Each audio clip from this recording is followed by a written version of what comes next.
Ralph Waldo Emerson said, "I wish that life should not be cheap, but sacred. I wish the days to be as centuries, loaded, fragrant." Do you remember when you were just a kid and the hours seemed like days? Why do you think that was? Personally, I think that as children we put so much more of ourselves into everything that we did. We were so much more present in every moment than we are as adults. I mean, we had worries, we had concerns, of course,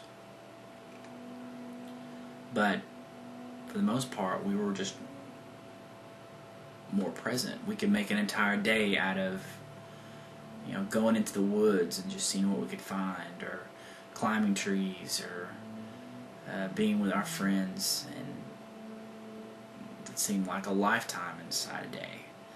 We were more present in what we did every day, and that's mindfulness. So what is mindfulness then? I mean, what is a kind of more specific definition? It's a clarity of mind arising in oneself from the qualities of stability, calmness, peace, and alertness. It's being present in the moment. Clarity of mind meaning not intoxicated, or not, in the throes of some powerful emotion like anger. You're like a pool of water reflecting the sky. You're calm, you're collected, and you're just a part of everything that's going on. This begins with the realization that you are not your thoughts. To quote this article in Psychology Today that I have, when you become mindful, you realize that you're not your thoughts. You become an observer of your thoughts from moment to moment without judging them. Mindfulness involves being with your thoughts as they are, neither grasping at them nor pushing them away. Instead of letting your life go by without living it, you awaken to experience.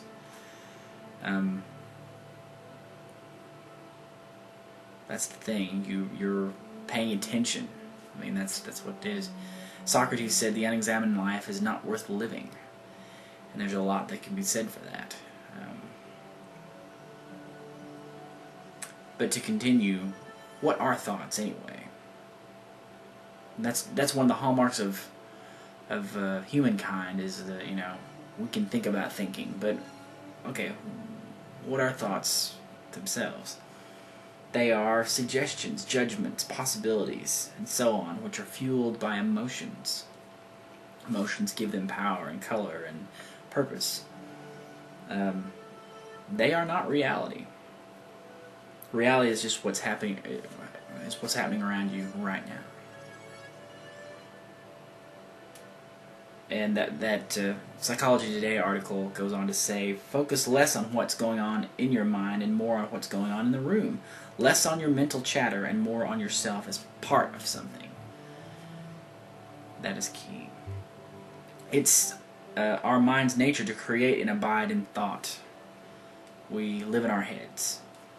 And because of this, we are given easily to worry and self-reproach. That just predisposes us to, that sort of thinking. Sustaining our focus to the here and now is difficult because creating and abiding in thought is what the mind is used to doing. It will fight you when you begin to let go. But don't get discouraged and don't be afraid to keep redirecting yourself back to now. If you're willing to try this,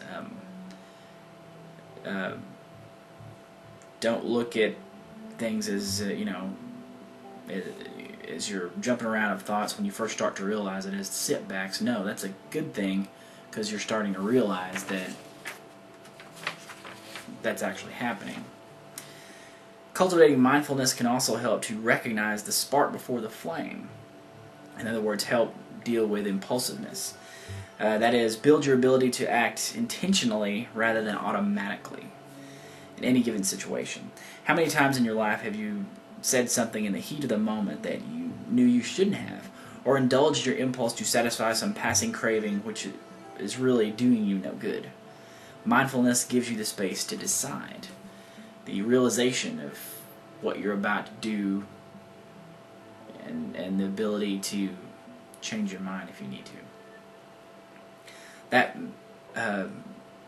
takes us to the next step of the idea of acceptance.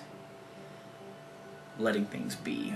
God grant me the serenity to accept things I cannot change, the ability to change the things I can, and the wisdom to know the difference. The famous serenity prayer. There's so much to be said for that.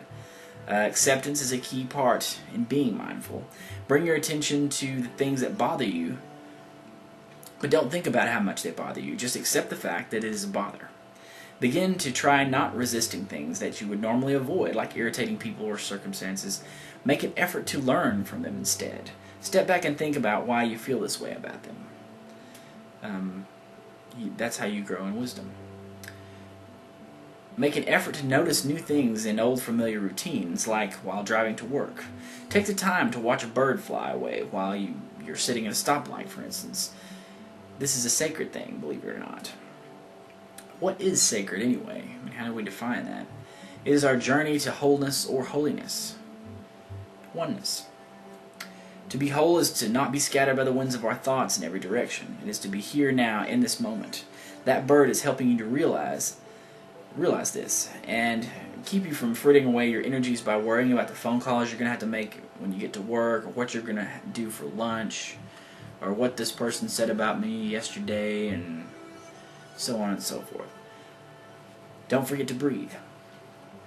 Especially if you're getting really stressed about something, bring your attention to how your abdomen rises and falls with each breath. Think to yourself, now I'm breathing in, now I'm breathing out.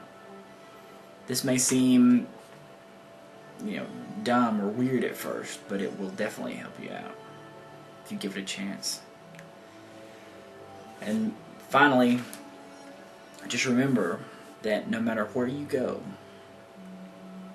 there you are.